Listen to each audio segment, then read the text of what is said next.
ያን ያህል ሚሊዮን ህዝብ ወጥቶ ከውጭ ሀገር ሳይቀር ይሄንን በዓል ትኩረት ስቧቸው ለማየት መጥተው ዩኔስኮ የሚያስፈልገውን ነገር እንክብካቤና ባጀት እየመደበ ያደረገ ምን እናግዝ እያለ ይህን የመሰለ በዓል በዓለም አቀፍ የሚተላለፍ ሚዲያ የሚዘግበው በዓል እንዴት ኢየሱስ ሳይሰበክበት አመድ ደመራ አንድዶ አመድ ተቀብቶ ሰው ይበተናል? ታነድደ እውነት እንዲሁ አንተ አሁን እንዲሁ ኦርቶዶክሲ የምትላት እንዲሁ ይሄ እውነት ለምን ጨርቀን አስጥሎ እንዲሁ አያሳብድህም? ይሄ እኮ እንደብድ ያደርጋል። መስቀሉ ምንድን ነው? ከኢየሱስ የተነሳ ከበረ ካል አክባሪው ኢየሱስ የት ሄደ? ኢየሱስ አይፈለግም ወይ? በዚህ መስቀል የሞተው መድኃኒታችን ኢየሱስ ክርስቶስ ቤዛና መድኃኒት ሆነን ዓለም ይወቅልን። እኛ የኢየሱስ ክርስቶስ ነን፣ በደሙ የተቤዠን ጌታችን መድኃኒታችን እኛ ነን ተብሎ እዚያ መድረክ ላይ ቢሰበክ ምን አለ? ዓለም ቢሰማ ምን አለ? ኢትዮጵያ ወንጌላዊት ናት፣ ወንጌልን ለዓለም ሰበከች ቢባል ምን አለ? ይሄ እኮ ነው የሚናፍቀኝ።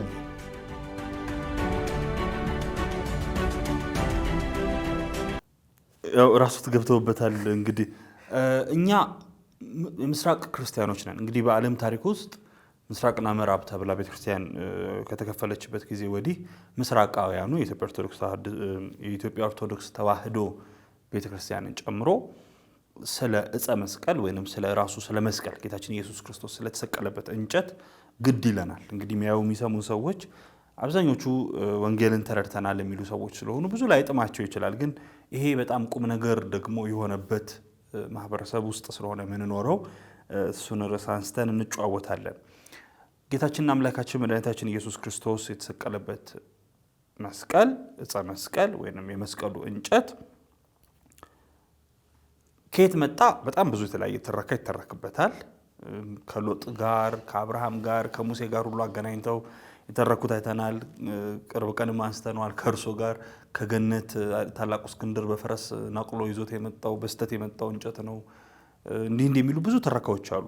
ሁሉንም እንተውና እሱ በጣም ደግሞ ከየት መጣ ሌላ ደግሞ በጣም ሰፊ ነገር ስለሆነ ጌታችን አምላካችን መድኃኒታችን ኢየሱስ ክርስቶስ ከተሰቀለ በኋላ መስቀሉ ምን ገጠመው? ኢየሱስና መስቀሉ ከዚያ በኋላ ምን ታሪክ ነበራቸው? በቤተ ክርስቲያን ታሪክ ውስጥስ ምንድን ነው የሚተረከው ትረክት?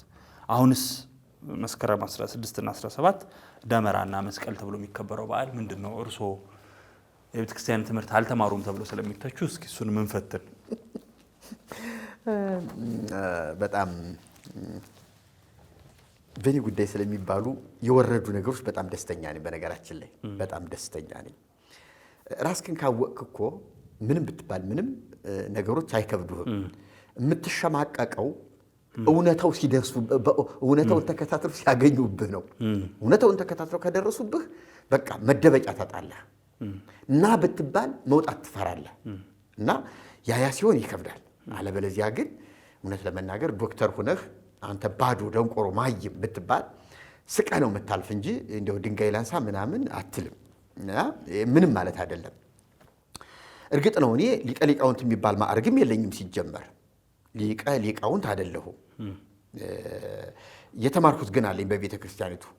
በተለይ ለወንጌል አገልግሎት ራሴን እንድፈትሽ ምእመናንን እንዳገለግል እግዚአብሔር እንደው በማልፍባቸው መንገድ እንዳልፍ ረድቶኛል። ያ የእግዚአብሔር መሪት ነው እና ጠቅሞኛል። በጣም ደግሞ የምፈልገው አመጣጥ ነው። ጊዜና እድሜ የለኝም እንጂ እንደው ለ6 ወርም ሂጄ እምማራት አንዲት ትምህርት ነበረች። ማለት ቆሎ ትምህርት ቤት የሚፈልጉት አሁን የምፈልገው እውነት አረ እኔ ሙሉ ወጪውን እችላለሁ። እውነት ሙሉ ወጪውን አንዱ ምዕመን የተባረከ ይሸፍንልኛል። ለምን የምበላለሁ ችግር የለም። እንዲሁም በቪዲዮ የተቀረጸ ለምን እየበለው እያንኳኩ በእንተ ማርያም እያልሁ በእንተ ኢየሱስ እያልሁኝ ለምን እየበለው ተመለጦት በእንተ ማርያም ያው የትምህርት ቤቱ ሕግና ስርዓት ነው። ሁሉ ጊዜ በእንተ ኢየሱስ አልልማ። በእንተ ማርያም ማለትም ያስፈልጋል። የዕለት ዕለት ቅዱስ ገብርኤል ከሆነ 19 ስለ ቅዱስ ገብርኤል ስትላቸው ነው ምዕመናኑ አረ ዛሬ እኮ ገብርኤል ነው ምንድነው ማሪ ፈልጉት? እሺ ንገሩ። ጥሩ ነው። ይሄ አይደለ እንደ ሙግት ጥንቆላ እንዳይሆንብኝ ጥንቆላ እንዳይመስላቸው እንጂ በጣም የሚጠቅመኝ ለተሐድሶ አገልግሎት ወሳኝ ትምህርት ነው እኮ። ነገሩኝ እንዴ እኛም የምንወቀው ይሄን ማካል ነገሩኝ። አቡሻህር ነው። አቡሻህር ጠፍቶኛል። ተመሬው ነበረ። አውሻር የዘመን አቆጣጠር በጣም የሚጠቅም ለታድሶ አገልግሎት በጣም ወሳኝ ትምህርት ነበረ አለው የእንተ ያሬድ የሚባሉ እኮ ለነግሮት ነው እኮ ላነሳሉት ነበር እና አለቃ ያሬድ ፈንታ ማለት ነው እና የእንተ ያሬድ አስተምረውኛል።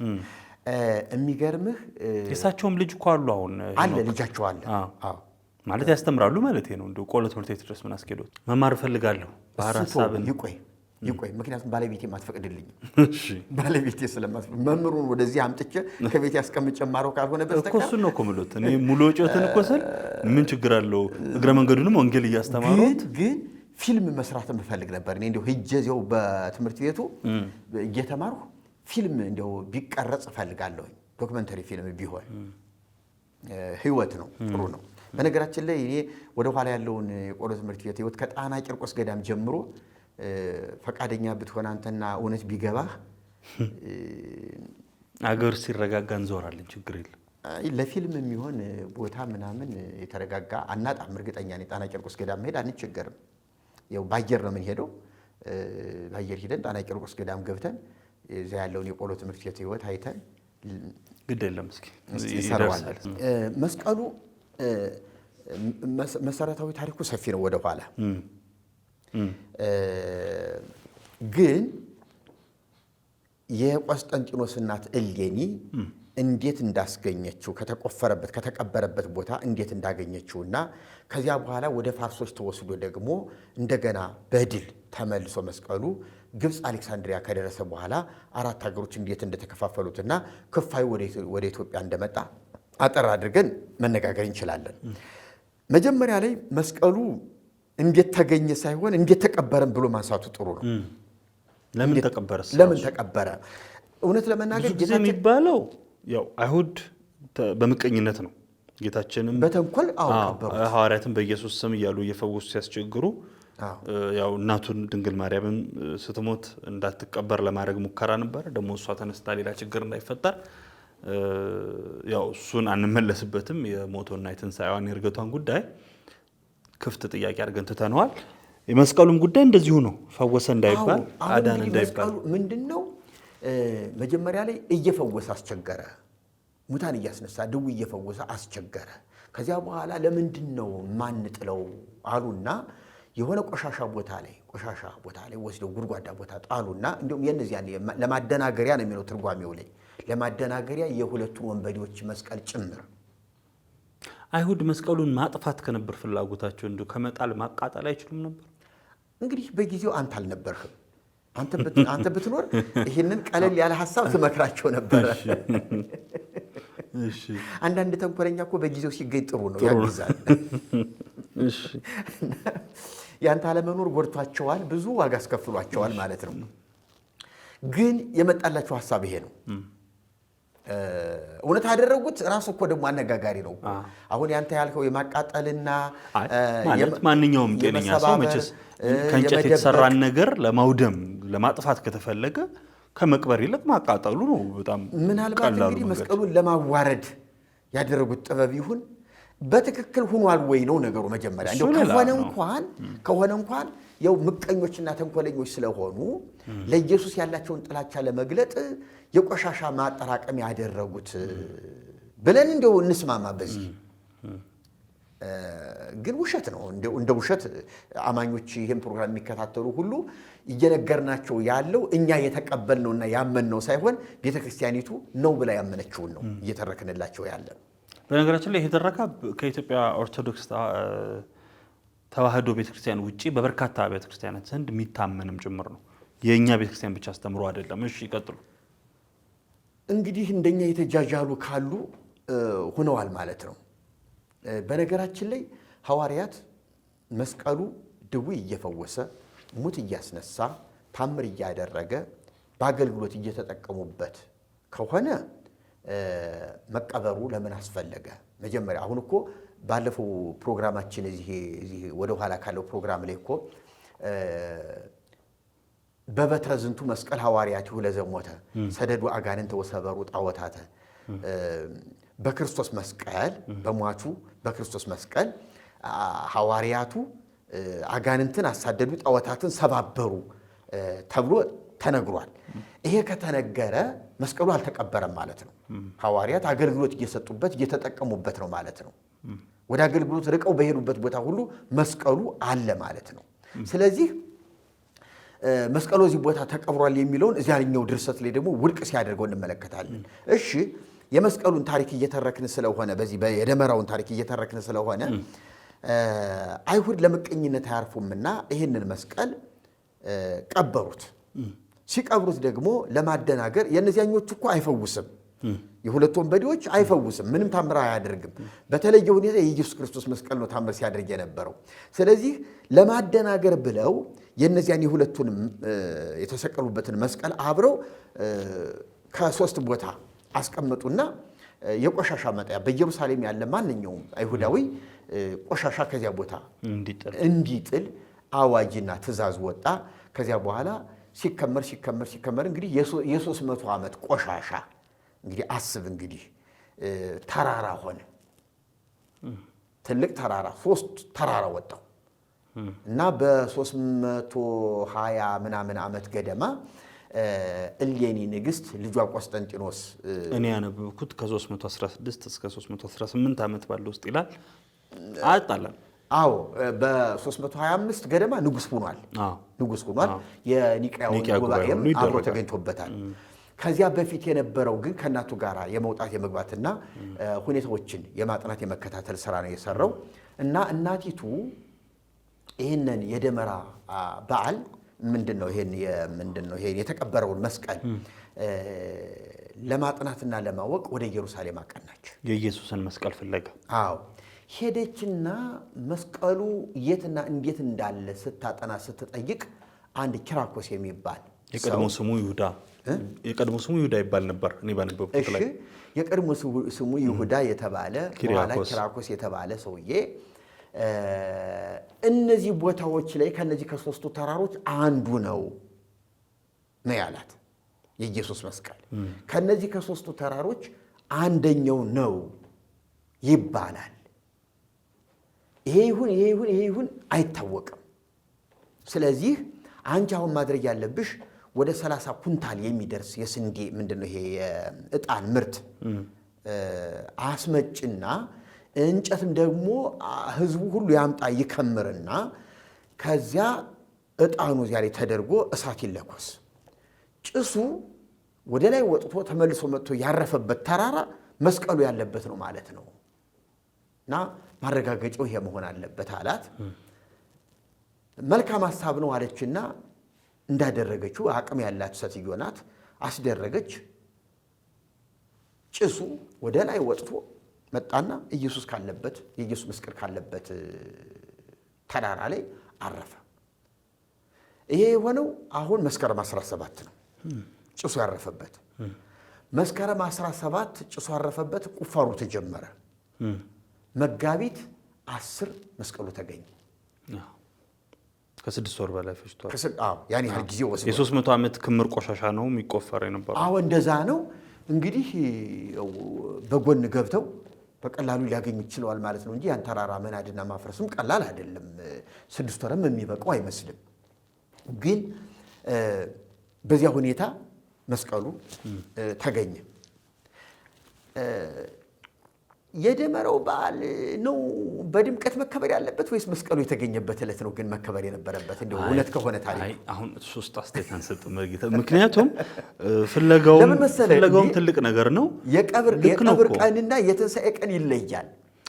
ይሉት አሁን ቀብር የለም እዚህ ጋር አሁን ቁፋሮ እኮ የሚጀመርበት ቦታውን ለማግኘት ነው። ለ300 ዓመት ተሰውሮ እኔ አሁን ታሪኩን የተቀበልኩ እንዳያስመስሉብኝ ታሪኩን የተቀበልኩት እንዳያስመስሉ በብዙ ጥያቄ የማነሳበት ጥያቄ እኔ እናንተ የምንነጋገረው ዝም ብሎ ሐሳብ እያፈሰስን ያለ ነው እንጂ የመቀበልና ያለ መቀበል ጉዳይ አይደለም። አሁን ዞሮ መስከረም 17ንም አከበርን መጋቢት 10ን ምንም ልዩነት የለውም። አንዱ ይከበር እስካለን ድረስ ግን እስከማውቀው ድረስ መጋቢት 10 ሁሉ ጊዜ የሚውለው አብይ ጾም ውስጥ ነው። በጾም ወቅት የመስቀልን በዓል ላለማክበር ከጾም ለማውጣት ተብሎ ነው ቁፋሮ በተጀመረበት ወደ መስከረም 16 እና 17 በዓል መጥቶ የሚከበረው። እርሶ ከወጡ በኋላ አልሰሙ እንደው ግን ትልቅና ከባድ ታሪክ ስለሆነ ይሄ በዓል ጾምን የሚያሽር በዓል ነው እኮ። እንደዛ እንዳይሆን ነው ወደዚህ የመጣው። እንግዲህ አብይ ጾም ውስጥ የጥምቀት በዓል ዓርብን ያሽር አይደል? እሱ ጋዲ ጾምለታል ምን ችግር አለ? ጋዲ ጾምለታል እሱ ላይ ስህተት አለ። ወደ እሱ አንሄድ እንጂ በቃ ለዛ ነው ወደዛ እንግባ ብዬ ነበር። እውነት ለመናገር ረታውት ማለት ነው። ቁፋሮ ከተጀመረበት ቀን ይልቅ መስቀሉ የተገኘበት አንዳንዴም ሳሸንፉት ነገሩ በጣም ነበር ትኩረት ሊሰጠው የሚገባ። ለማንኛውም ቁፋሮ በእንደዚህ አይነት ሁኔታ ጢሱ መጥቶ አረፈበት። ሰገደ ጢስ መስቀሉ ካረፈበት ላይ ጢሱ አመለከተ፣ ሰገደ። እዚህ ላይ ነው ያለ ማለት ነው ተብሎ ተባለ። እንደውም በሌላ በኩል ደግሞ ምን ይባላል መሰለህ? ሶስቱም ተራሮች እንደተቆፈሩ ሶስቱም መስቀል እንደወጣ ከዚያ በኋላ መለያ አስቸግሮ ድዊ የነዚያኞቹ ድዊ አይፈውስም ሙት አያስነሳም። የኢየሱስ ግን በተለየ ሁኔታ ድዊ መፈወስ ሙት ማስነሳት ጀመረ። ይሄ ነው ትክክለኛው መስቀል ተብሎ የኢየሱስ መስቀል በልዩ ሁኔታ ተያዘ ማለት ነው። እና እንደዚህ አይነት ታሪክ አለው። እንግዲህ የነዚያ ሰዎች መስቀል ሰዎቹ ኃጢአተኞች ሊሆኑ ይችላሉ። መስቀሉ ግን ለምንድን ነው? ምንም ወንበዴ እንከው ምንም ወንበዴ ይሰቀልበት መስቀል ከሆነ መስቀል ነው። ማናችንም ቢሆን መስቀል ስንይዝ መስቀሉ መስቀል ነው እንጂ ይሄኛው ቅዱስ መስቀል ይሄኛው እርኩስ መስቀል ብለንም ማበላለጥ አልነበረብንም። የጌታችን ደም የፈሰሰበት መስቀልና የወንበዶቹ መስቀል የጌታችን ደም ሳይፈስበት እኮ መላእክት ዲያብሎስን ሲያባረሩበት ነበረ። አላየን ማልሰማህ? የቤተ ክርስቲያኒቱ ጉድ እኮ አያልቅም። መላእክት ማሸነፍ አቅቷቸው ሰይጣን ዲያብሎስን ውጊያ ገጥመው 2 ጊዜ ድል ሆነው ከዚያ በኋላ አይደል በክንፋቸው በበትራቸው ላይ በጦራቸው በሰይፋቸው ላይ የመስቀል ምልክት ተስሎበት ዲያብሎስ ያንን አይቶ ሸሽቶ ገደል ይገባላቸው እና መቼ ደም ፈሰሰበት? ያኔ ማን ተሰቅሎ ደሙን አፍስሶበት ነው። ስለዚህ ዝርክርክ ያለ ታሪክ ባናወራ ጥሩ ነው።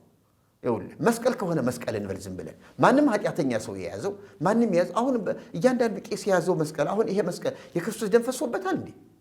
በዚህ መስቀል ስናሳልም ነው ዋ የሚል ሰይጣን የያዘው ሰው እየተባለ ሲጮህ የሚውለው ደም ፈሶበታል ይሄ መስቀል።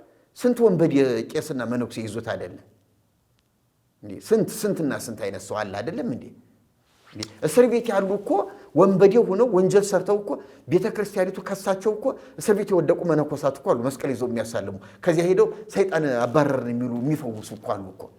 አይ ሰውየው ኃጢአተኛ ሊሆን ይችላል፣ መስቀሉ ግን ቅዱስ ነው እየተባለ እኮ ነው በሌላ በኩል እየተሰበከ ያለው። እና እንዲህ አይነት ዝብርቅርቅ ያለ የማምለጫ መሾለክሎኪያ መንገድ ባይፈጠር ጥሩ ነው። በቃ የለም ታሪኩ ሲጀመር ታሪኩ የለም ቢባል ጥሩ ነው። ታሪክ እውነት ልንገርህ ግን ለቤተ ክርስቲያኒቱ ድምቀት ሰጥቷል። በዓሉ በዩኔስኮ የተመዘገበ ነው፣ ዓለም አቀፍ በዓል ነው አይደለም? እና ለቤተ ክርስቲያኒቱ ድምቀትና እውቅና ሰጥቷል።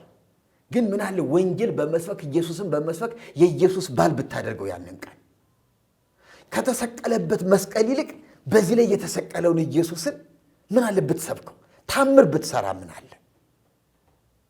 ታሪካዊ ቀን እንዲሁ እውነቴን ነው የምልህ ኢየሱስ የፕሮቴስታንት ብቻ የተባለውን የኦርቶዶክስ ሆኖ ቢታይ ምን አለ? እንዲሁ ታሪክ ቢታይ ታሪክ ቢሰራ እና እኔ በጣም እበሽቃለሁ በዚህ እና ያልሆነ ነገር እንደው ዝም ብሎ ለምንድን ነው እንደዚህ አይነት ታምር የሚሰራ ከሆነ መጀመሪያውኑ አይሁድ ድዊ እየፈወሰ ሲያስቸግራቸው ወዲያ እባካችሁን እንቅበረውና የቆሻሻ መጣያ እናድርገው ብለው ሲሉ ለምንድን ነው መንፈስ ቅዱስ በሐዋርያት አድሮ ስንት ሥራ እየሰራ ነው። ለዚያ መስቀል ክብር ቢኖረው ኑሮ መንፈስ ቅዱስ እኮ ሐዋርያትን እኮ አንድ ነገር እንዲያደርጉ ይመክራቸው ነበር። ለአይሁድ አሳልፎ አይሰጠውም ነበር መስቀሉ። እንደዛ ቢሆን ኑሮ እኛም ዛሬ ክብር እንሰጠው ነበረ። ግን ሐዋርያት ትኩረት አልሰጡትም። ኢየሱስ ተሰቀለበት፣ ሞተ፣ ኢየሱስ ተቀበረ፣ ኢየሱስ ተነሳ። ስለተቀበረበት ቦታ ትኩረት አልሰጡም። ስለተሰቀለበት ቦታ ትኩረት አልሰጡም። ስለተጠመቀበት ቦታ ምንም ትኩረት፣ ስለተወለደበትም ብትል ምንም እንዲህ እናድርግ ያሉበት ነገር የለም። ስለዚህ ቤተ ክርስቲያኒቱ የሆነ ቁስ ነገር ፍለጋ ነው የምትሄደው እና ከዚያ ይልቅ ህይወት የሆናት ኢየሱስ አለ አይደለም ወይ? የተወለደ ኢየሱስ አለ፣ የተጠመቀ ኢየሱስ አለ፣ የተሰቀለ ኢየሱስ አለ፣ የሞተና የተነሳ ያረገ የሚመጣም ኢየሱስ አለ። ያንን ለምንድን ነው የማትሰብከው? እና ይሄ ባልሆነበት ሁኔታ ቤተ ክርስቲያኒቱ አቅጣጫ ስታ ሌላ ገደል ውስጥ ነው ገብታ ያለ እና አሁን የመስቀሉ ኦርቶዶክስ ነው እንጂ የኢየሱስ ኦርቶዶክስ አይደለችም ያለችው። አሁን ምናያት ኦርቶዶክስ የመስቀሉ ኦርቶዶክስ መስቀልን የምታመልክ ለመስቀል የምትገዛ መስቀል የምትል የመስቀል ኦርቶዶክስ ናት እንጂ የኢየሱስ ኦርቶዶክስ ቤተ የለችም። ምን አሁን ሳያት እንደዛ ናት። ያ መሆን የለበትም። ከዚያ እንድትላቀቅ ነው የምፈልገውና መስቀሉ በዚያ ሁኔታ እንደተቀበረና በዚያ ሁኔታ እንደተገኘ እንግዲህ ታሪኩ ይሄ ነው የሚተረከው። መጽሐፍ ቅዱሳዊ ማስረጃ የላትም። ማንም ዓለም ይስማማበት፣ እነ ሮምም ይስማሙ፣ እነ ግሪክም ይስማሙ፣ የእስያ አብያተ ክርስቲያናት በሙሉ ይሳተፉበት ይስማሙበት፣ በውድቀቱ አብረው ተሳትፈው ከሆነ ሰየው ምንም ማድረግ አይቻልም፣ ወድቀዋል ማለት ነው። አዎ እነዚህም እኮ ጤነኞች አይደሉም። በነገራችን ላይ የእስያ አብያተ ክርስቲያናት እኮ ሲጀመር እነ ዮሐንስ በሕይወት እያሉ ጀምረው መውደቅ የጀመሩ ናቸው እኮ። ምንም አያስደንቅም። መውደቅ የጀመሩ አብያተ ክርስቲያናት ናቸው። የበለዓምን ትምህርትና የኤልዛቤልን ግልሙትና ታቅፈው የተለማመዱ አብያተ ክርስቲያናት ናቸው እኮ። እና ይሄ እኔ እነሱ ቢወድቁና በዚህ ተሳታፊዎች በሆኑ አይደንቀኝም። ልክ ነው። የመስቀል ጦርነት ነበረ። በመስቀል ጦርነት እነ ሮም፣ እነ ግሪክ፣ እነ እስያ፣ እነ ግብፅ ተሳትፈዋል። አራቱ ሀገራት ተሳትፈው መስቀሉ ከፋርስ ወደ ኢትዮጵያ ወደ ነበረበት ወደ አሌክሳንደር እንዲመጣ ተደርጓል። ከዚያ በኋላ መስቀሉን ተከፋፈሉት። አንዱ ክንፍ ለገሌ፣ አንዱ ክንፍ ለገሌ፣ አንዱ ክንፍ ለገሌ ተብሎ ወሰዱ። ከዚያ በኋላ ቀኝ ክንፉ ያረፈበት ቀኝ እጁ ያረፈበት ለግብፅ ደረሳት።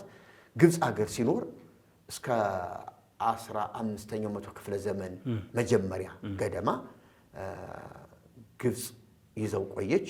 ከዚያ በኋላ አፄ ዳዊት ኢትዮጵያዊው ንጉሥ ግማደ መስቀሉን ካልሰጣችሁኝ እኔ ችግር ፈጥራለሁ የሚል ጥያቄ አቀረቡ። ምን ታመጣለህ? በጣም ይገርመኛል። አባይን እገድባለሁ። የዛሬ 600 ዓመት ላይ የነበሩ ንጉሥ አባይን የመገደብ ሀሳብ ነበራቸው። አፄ ቴዎድሮስም በኋላ ላይ እንደዚህ ብለዋል። አዎ ሰምቻለሁ። አባይን እገድባለሁ አሏቸው። በምን አቅም ሲሏቸው በጠጥስ በገድበው ምን አገባ ብቻ እገድበዋለሁ። አባይን ውሃውን አግጄ ግብፅ በሙስሊም ነገስታት የምትመራ ሀገር ነች ያኔ እና ውሃ ስትቸገሩ ያው በግድ እዛ ያሉ ክርስቲያኖችን መጨቆን ታቆማላችሁ ነበር ንግግሩ። አንዱም ዓላማ እሱ ነው። በኋላ ነው እንዲያውም መስቀሉን ወደ መጠየቅ የተጨመረው። ከዚያ አንዱም ዓላማ በግብፅ ያሉ ክርስቲያኖች በሙስሊሞች ጫና ተፈጥሮባቸው ስለነበሩ እና ሁሉ ነገር ወደ እስልምና እየተቀየረ ስለነበረ ክርስቲያኖች ዘመቻ እናደርጋለን የሚል እቅድም አጀንዳም ነበራቸው እና በኢትዮጵያ ደግሞ ራሱን የቻለ የተረጋጋ መንግስት አልነበረም። ትንሽ እርስ በርሳቸው የመነካካት ነገር ነበርና እንዲሁም አፄ ዳዊትና አፄ ዘርዓ ያዕቆብ ላይ ነው የተረጋጋ ጊዜ ነበር የሚባለው። ስለዚህ አፄ ዳዊት ይህንን አደርጋለሁ አሉ።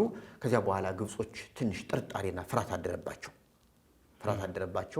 በቃ እንግዲህ ይህን መስቀል እንስጣቸው ይውሰዱት አሉ። እውነት እንዲያው ተመሳሳይ ቀርጸው ይስጡ ራሱን ያንኑ ሰጥተው ይሁን እንጃኔ እንግዲህ ብቻ ኑ ውሰዱ ብለው እስከ ግማሽ መንገድ ድረስ አምጥተው እንካችሁ ተረከቡ ብለው አፄ ዳዊትም ከመጓጓታቸው ከመናፈቃቸው የተነሳ በበቅሎ ሄደው ነው ግማሽ መንገድ የተቀበሉት ሞተው የቀሩት። አዎ እና እዚያ ላይ ከበቅሎ ላይ ወደቁ፣ ጉዳት ደረሰባቸው፣ ብዙ ሳይቆዩ ሞቱ። መንግስታቸውን እንኳን ለገሌ ብለው አላደላደሉ እና ብዙ ወንዶች ልጆች ነበሯቸው። እኔ ነክስ ደግሞ እነሱ ጦርነት ከፈቱ። መጨረሻ ላይ ዘርዓ ያዕቆብ ነው ስልጣኑን የያዘው። ዘርዓ ያዕቆብ ደግሞ የወንድሞቹን ጠብ ፈርቶ ወደ ገዳም ገብቶ ነበር። ከገዳም ቆይቷል እና ወንድሞቹ ካለቁ በኋላ ነው ስልጣኑን አንተ ያዘው ተብሎ የመጣ። ከዚያ በኋላ አፄ ዘርዓ ያዕቆብ ከገዳም ነበሩ። መንኩሰውም ነበረ። በነገራችን ላይ መንኩሰው ነበረ። ንግስቲቱ የአፄ ዘርዓ ያዕቆብ በእናትም በአባትም የምትወለድ እህታቸው ነበረች። ስልጣኑን ያዥው አንቺ ስትባል ወንድም ያለን የስልጣን አሊዝም ወንድ ልጅ እያለ ስልጣንን ያልዝም ብላ ከገዳም እንዲመጣ ያደረገችም እሷ ናት። መነኮሳቱ በዚህ ጉዳይ ላይ ተባበሩ። በቃ ቆቡ ይቀመጥ ስልጣኑን የያዘው ብለው ስልጣኑን እንዲይዝ አደረጉ። የሚገርመው ከገዳሙ ጋር በነበረው ቆይታ የገድላት የድርሳናት ወይም ደግሞ የድንግል ማርያም ፍቅር አድሮብኛል የሚለው ከዚያ የነበረ የተጠናወተው ስለሆነ ነው። ስልጣኑን ከያዘ በኋላም ያን ያህል ድርሳንና ገድል በማርያም ዙሪያ እንዲጻፍም እሱም ራሱ ተሳታፊ እንዲሆን ያደረገው ከዚያ የተነሳ ነው። እንግዲህ መስቀሉ በእንደዚያ ሁኔታ መጣ። አንብር መስቀልየ በዲበ መስቀል የሚል ህልም አፄ ዳዊት አይቶ ነበረ። ያንን ሳይፈጽመው ሞተ። ለአፄ ዘርዓ ያዕቆብ ይሄ ህልም ታየ። የአፄ ዘርዓ ያዕቆብ ያን ቦታ ፍለጋ ረጅም ወራት ተንከራቷል። መስቀሉ የሚቀመጥበት መስቀለኛ ስፍራ ፍለጋ መስቀሌን በመስቀለኛ ቦታ ላይ አስቀምጥ የሚል ህልም አይቶ ነው የተባለውና ያን መስቀለኛ ቦታ ሲፈልግ እንግዲህ አሁን ካለበት መስቀሉ እግዚአብሔር ማንሱ ግሸን ደብረ ከርቤ ከተባለ ቦታ ላይ ደረሱ። ትክክለኛ መስቀለኛ ቦታ ሆኖ አገኙ። ደግሞ ምልክት ይሄ ብርሃን አምድ ምናምን እንደዚህ ምልክት ታያቸው። ከዚያ ላይ መሆኑን አረጋገጡ። ከዚያ ላይ እንግዲህ መስቀሉን ለማስቀመጥ እና ከላዩ ላይ ቤተክርስቲያን ለመስራት የተከፈለው መስዋዕትነት ቀላል አይደለም። ማለት ቅደም ተከተሉ ምናልባት ሊሳሳተኝ ይችላል። በጣም ጉድጓድ ተቆፈረ። እዚያ ደብረ ከርቤ ላይ በጣም ጉድጓድ ተቆፈረ። ከዚያ መጨረሻ ላይ ጉድጓድ ተቆፍሮ ሲያበቃ ብር፣ ነሐስ፣ መዳብ፣ አልማዝ፣ ይሄ ወርቅ፣ እንቁ ምናምን እየተባለ በደረጃ እየተደረደረ መጣና ከዚያ ላይ ነው ግማደ መስቀሉ የተቀመጠው ተብሎ ነው የሚተረከው። ከዚያ ላይ ነው እንግዲህ እግዚአብሔር አብ ቤተክርስቲያን የተሰራበት። እኔ እንግዲህ እሺ ቤተክርስቲያኒቱን አሁን መጠይቃታለሁ እዚህ ላይ እኔ አሁን ይሄን ሁሉ ነገር አመኘው አይደለም። ቤተክርስቲያኒቱን ግን መጠይቃት ምንድነው ግማደ መስቀሉን መቅበር ለምን አስፈለገ? ታቦተ ጽዮንን አምጥታ ደብቃ ቁጭ። በእስራኤል ሕዝብ እኮ በእስራኤል ከተማ በግልጥ የሚታይ ታቦተ ጽዮን ነው። የቃል ኪዳኑ ታቦት የሚታይ ነበር፣ የሚሰወር አይደለም። አራቱ ካህናት በሕዝብ መሃል ነበር ይዘውት የሚሄዱ የነበረ። ኢትዮጵያ ሲመጣ ግን ድብቅ ምስጢር ለምን እንዋሻለን? ከሌለ የለም ብንል ምን አለ? ምስጢር የምናደርገው ለምንድን ነው? እስራኤል እንደሆነ ካወቀች ደበቅነውም አልደበቅነውም መውሰዱ አይቀርም። ካገኘችው ካወቀች አለቀልን። ግን የለምና የሌለ ነገር እየፈጠርን ምስጢር እናደርገዋል።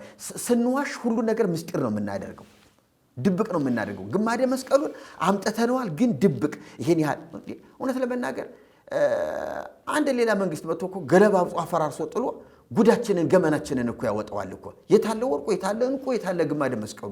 ወይ ደግሞ እኛ ራሳችን ፈጥረን እንዲህ ብለን ዋሽተናል፣ ግድ የላችሁም እንዲህ አይነት ጠርበን እንዲህ አድርገን እንቅበረው ተብሎ ተቀብሮ ከሆነ እሱ ሌላ ነገር ነው። ዳግማዊ አፄ ቴዎድሮስ ባለቤታቸው በሞቱ ጊዜ ባለቤቴን ያስነሳልኝ በሚል ተስፋ ለማስከፈት ሞክረው እንደነበር አንብቤያለሁ አንድ ቦታ። እና ምን ተፈጠረ? ሳይሳካላቸው ቀር ነጎድጓድ መብረቅ ሆነ። ይኸውልህ ሲጀመር አፄ ቴዎድሮስ እንደዚህ አይነት ሐሳብ አልነበራቸው፣ አልሄዱም። እንዲያው የዚያን ቦታ ክብር ከፍ ለማድረግ እንዲህ ተደረገ ለማለት ካልሆነ በስተቀር አሁንም ቢሆን የምናያቸው የውሸት ታምራቶች አሉ። እንደዚህ ሊደረግ ታስቦ መብረቅ እሳት እንደዚህ ወርዶ አይናቸውን ጋርዷቸው ሸፍኗቸው እንደዚህ ሆነ እየተባለ የሚዋሽ ውሸት አለ እና ይሄ የተለመደ ነው። ስለዚህ ግማደ መስቀሉ በሌለበት ግማደ መስቀሉ አለ ብሎ ያን ያህል ህዝብ ማንከራተት፣ በየዓመቱ እንደዚያ ማሰቃየት፣ ያን ያህል መባ ከህዝብ ገንዘብ መሰብሰብ ለቤተ ክርስቲያኒቱ ብልጽግና ነው፣ ይጠቅማልሽ። ግን ተሐድሶ አቅም አግኝቶ ጎልብቶ ሂዶ በቤተ ክርስቲያኒቱ ዋና ብይን ሰጪ የሆነ ጊዜ ግን ታቦተ ጽዮንም ይወጣል፣ ግሸንም ደብረ ከርቤም ግማደ መስቀሉ ይወጣል፣ አይቀርም። ታቦቱ ካለ ለጉብኝት አደባባይ ላይ ልክ እንደ ባዛር እናወጣዋለን። እኔ ደግሞ ይሄን ቪዲዮ አላወጣውም። አንተማ እንዲያውም ይሄም ሌላ እግዚአብሔር ይፈርድብሃል። እሱን ልደብቅ ስትል በጊዜውማ መገለጡ አይቀርም። ቤተክርስቲያኒቱን እግዚአብሔር ይኸውልህ ቀሚሷን ገልጦ ሀፍረቷን ያሳይባታል። ይሄ የማይቀር ነገር ነው። ቤተክርስቲያኒቱ በጊዜው ነገሩን እያመነች ቀስ በቀስ ህዝቡን እያስረዳች መምጣት አለባት እንጂ ይሄ ነገር የማይቀር ነገር ነው። ተሐድሶ አይተውም፣ ይገልጠዋል። ስለዚህ እንደው ክፉ ንጉሥ መጥቶ ይልቅ ጉድ እንዳይሰራት እንደው ትፍራ እንጂ እኛ ተሐድሶዎቹ ህዝቡን አስተምረን ህዝቡን አሳምነን ቤተክርስቲያን በድላናለች፣ አባቶች በድለውናል፣ ግዴላችሁም ለአባቶች ንስሐ እንግባላቸው፣ እውነቱ ይሄ ነው፣ ጽድቁ ይሄ ነው፣ በክርስቶስ ነው ብለን እውነቱን ክርስቶስን ሰብከን ይሄ ግን ምንም የማያደርግና ምንም የማይጠቅም እንደሆነ ሲሆን ባዶነቱን አለብዚያም ደግሞ ፎርጅድ የሆነ ነገር ተሰርቶ ከሆነ ውሸት እንደሆነ ገልጠን በወንጌል እናሳምነዋለን። አንድ ሰው ወንጌልን ከተቀበለ እኮ ሌላው ነገር ኪሳራና ትርፍ ነው፣ ምንም አይጠቅመውም እኮ። ስለዚህ እንዲህ አይነት ቀልዶች አሉና ግማደ መስቀሉ በዚህ ሁኔታ እየተተረከ ነው ያለ። ተረቴን መልስ አፌን በዳቦ አብስ ነው ምለው። ከዚህ የተነሳ እንግዲህ በኢትዮጵያ ኦርቶዶክስ ተዋሕዶ ቤተክርስቲያን የመስቀል በዓል ይከበራል። ረዘም ያለ ጊዜ ነው በዓሉ መከበር የጀመረው። እኔ በእኔ እድሜ የማውቀው አዲስ አበባ መጥቼ የደመራ በዓል በየሀገሩ አለ የደመራ በዓል። አዲስ አበባ መጥቼ ግን የመስቀልን በዓል የማውቀው ፒያሳ አሁን ፓርክ የተሰራበት ከማዘጋጃ ቤቱ ወደ ቸርችል ጎዳና መሄጃ እሱ ላይ አሁን የተሰራው ትልቁ ይሄ ፓርክ እሱ ሜዳ ነበረ። እንዲሁ ባዘቦት ቀን የብስክሌት የሞተረኛ መለማመጃ ነበረ። አሁን አድዋ ሙዚየም የተሰራበት መስቀል በዓል ይከበር ነበረ። አሁን ምንድነው አድዋ ሙዚየም የተሰራበት ማለት አድዋ ሙዚየም የተባለው ማለት ነው። እሱ ከምኒልክ አደባባይ ጀምሮ ወደታች ሜዳ ነበረ እስከታች ድረስና ከሱ ላይ ነበር የደመራ በዓል የሚከበረው። ደርግ ታችኛውን አብዮት አደባባይ ብሎ ስለወሰደው መስቀል አደባባይን እዚያ አልተፈቀደም ነበረ እና በአቡነ ተክለ ሃይማኖት ጊዜና በአቡነ መርቆሬዎስ ጊዜ መስቀል አደባባይ የሚከበረው እዚያ ነው። እኔም አዲስ አበባ መጥቼ መስቀል አደባባይ ሲከበር እዚያ ነው የማውቀው። ከዚያ በኋላ ኢህአዴግ ሲገባ ግን የቤተ ክርስቲያኒቱ ተጠቀምበት የነበረው ሀብቷ እንግዲህ ሀብትን በለው ተጠቀምበት የነበረው ከኃይለ ሥላሴ ጊዜ ጀምሮ መስቀል አደባባይ ነው። ይሄን ቤተክርስቲያኒቱ ልትጠቀምበት ትችላለች። ሌላው እኮ በዓል እንዳለ ነው። የህዝብ በዓልም የመንግስት በዓልም እኮ እዚያ ላይ ይደረጋል። ስብሰባዎች እኮ ይካሄዳሉ። ለምሳሌ አሁን ሰልፍ ውለህ መስቀል አደባባይ ላይ ነው ባለስልጣኑ ንግግር የሚያደርግልህ እና ህዝባዊ በዓልም እንዳለ ነው። የዘፈን ምናምንም ምንድነው የሚባል የዘፈን ኮንሰርት እዛ ላይ ይደረጋል እኮ እና ያ እንዳለ ሆኖ የመስቀል በዓል ሲከበር ግን ጸድቶ ተዘጋጅቶ ምን ብሎ መንግስትም አብሮ ጣልቃ ገብቶበት አስተካክሎ ባለሙያዎች የሚሰራውን ስራ ሰርተው ከቤተ ክርስቲያኑ ሰዎች ጋር ኮሚቴ ተዋቅሮ በደንብ ሆኖ የደመራ በዓል ይከበራል። እንግዲህ የደመራ በዓል እንዴት ነው እየተከበረ ያለው? እውነት የክርስትና መልክን ገላጭ ነው ወይ የሚለው ነገር ገላጭ አይደለም። የሆነ የኢትዮጵያን የሆነ አርቲፊሻል በዓል እየገለጠ ነው ያለው። የኢትዮጵያን የሆነ ስዕላዊ መግለጫ አለው። ክርስትና የሚመስል ስርዓት ያለው ዝማሬ ያለው ማህሌት ያለው የሆነ ቡራኬ ሁሉ ያለው ደመራ ያለው ስርዓት ያለ ይሄን ስትመለከት ቀጥታ ከሌኒ ታሪክ ጋር ነው ወስዶ የሚያገናኝህ። ግን ታሪኩ እንደ ታሪክ ይከበር። ያን ያህል ሚሊዮን ህዝብ ወጥቶ